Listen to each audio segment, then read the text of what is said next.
Assalamualaikum warahmatullahi wabarakatuh. Salam sejahtera bagi kita semua. Pada pertemuan kali ini, saya akan membahas tentang konsep dasar dari sebuah basis data. Basis data atau yang sering disebut dengan database dapat dibayangkan sebagai sebuah lemari arsip, yang mana jika kita memiliki sebuah lemari arsip dan berwenang untuk mengelolanya, atau bisa juga disimpulkan sebagai kumpulan informasi yang terorganisasi dan disajikan untuk tujuan khusus. Prinsip utama dari database yaitu untuk pengaturan data atau pengarsipan. Sedangkan tujuan utamanya adalah untuk memberikan kemudahan dan kecepatan dalam pengambilan data atau arsip.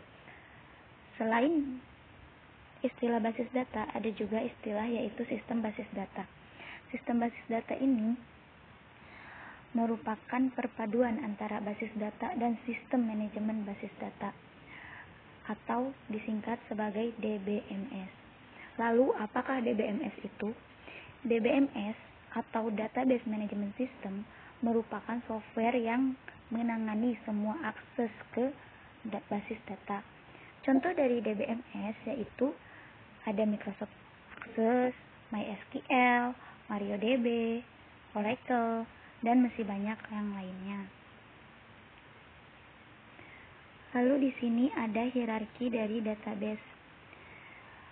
Susunan umum hierarki dari database ini yang pertama yaitu ada database, lalu ada tabel atau dalam istilahnya yaitu entity, ada record atau tuple, lalu ada field atau atribut, dan yang terakhir ada karakter. Nah, dari hierarki umum database tadi kita dapat jelaskan bahwa yang pertama ada karakter. Karakter merupakan bagian terkecil dalam sebuah database. Karakter ini dapat berupa numerik atau lebih sering kita sebut angka, yaitu angka 0 sampai dengan 9, atau bisa juga huruf A sampai Z, baik huruf kecil maupun huruf kapital, ataupun karakter-karakter khusus lainnya seperti bintang, dan persen, hashtag, dan lain-lainnya. Lalu yang kedua ada field atau atribut. Nah, field atau atribut ini merupakan bagian dari sebuah record yang menunjukkan suatu item data yang sejenis. Misalnya ada field nama, field name, dan field lainnya. Setiap field harus mempunyai nama dan tipe data tertentu. Isi field ini disebut juga sebagai data value. Dalam database, untuk mempermudahnya, field ini disebut juga kolom. Lalu ada record atau tuple. Record atau tuple ini merupakan kumpulan data value dari atribut yang berkaitan sehingga dapat menjelaskan sebuah entity atau tabel secara lengkap. Misalnya, record entity mahasiswa. Nah, maka itu adalah kumpulan data value dari field dalam database. Record disebut juga baris.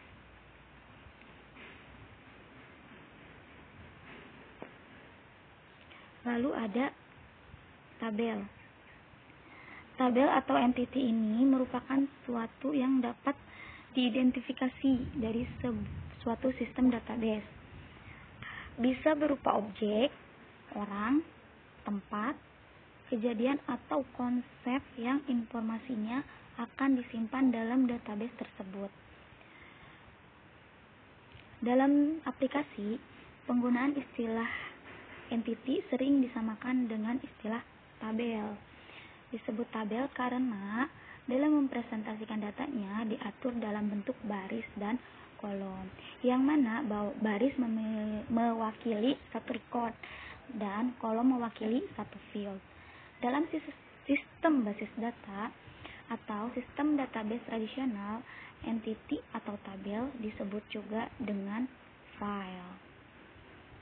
Lalu yang kelima ada database. Nah, database ini merupakan kumpulan dari tabel-tabel yang saling berelasi disusun secara logis sehingga menghasilkan informasi yang bernilai guna dalam proses pengambilan suatu keputusan.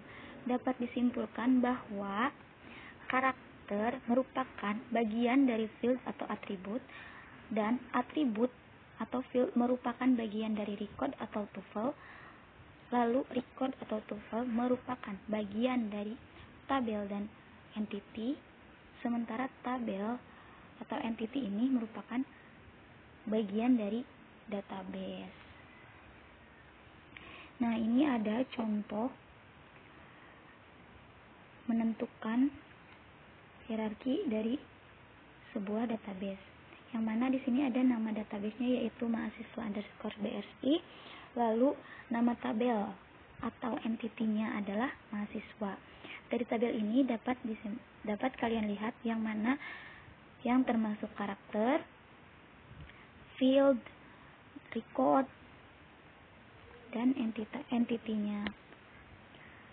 Lalu dalam pembelajaran aplikasi basis data ini kita membutuhkan software yaitu SAMPIPI. Untuk mengenai berbagai produk SAMPIPI dan apa saja fungsi SAMPIPI, silakan kalian dapat mengunjungi situs yang ada di sini. SAMPIPI ini merupakan suatu tools yang bersifat open source atau terbuka yang sering dipergunakan untuk pengembangan aplikasi berbasis website yang di dalamnya sudah menyediakan paket seperti Apache, MySQL, MariaDB, PHP, PHPMyAdmin, FileZilla, Tomcat, SAMPIPI Control Panel. SAMPIPI ini sendiri telah tersedia juga untuk platform Windows ataupun Linux. Nah, yang kita gunakan di sini,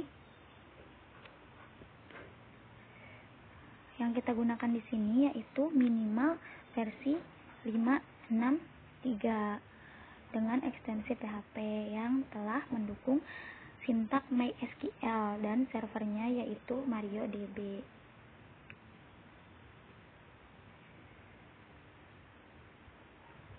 Nah, untuk mempermudah pembelajaran, instalasi SAMPIPI berada pada lokal disk C. Nah, setelah instalasi selesai, pindahkan SAMPIPI Control Panel pada taskbar laptop atau PC kalian dengan cara masuk ke Explore lalu arahkan ke lokasi penyimpanan saat instalasi. Kemudian cari file aplikasi bernama SAMPIPI Control lalu klik kanan pada file tersebut dan pintu taskbar seperti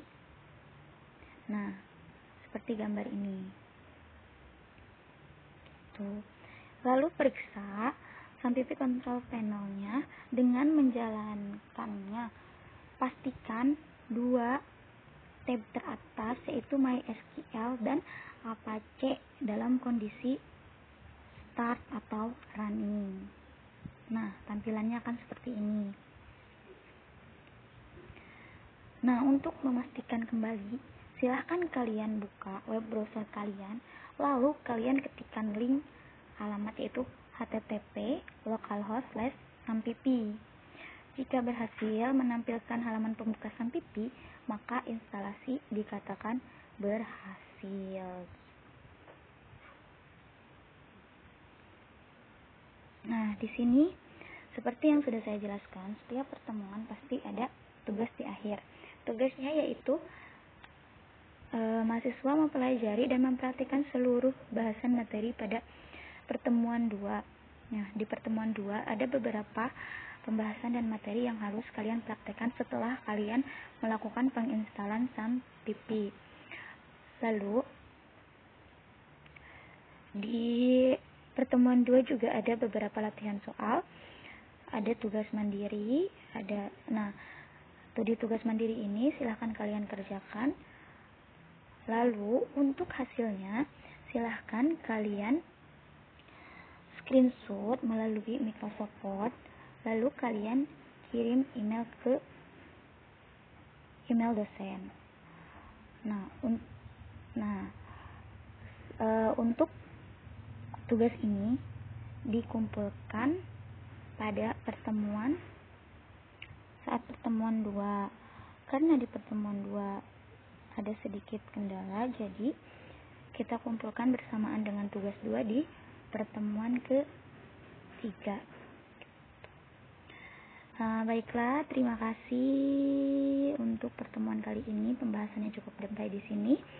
Jika ada pertanyaan, silahkan kalian tulis di kolom komentar. Assalamualaikum warahmatullahi wabarakatuh.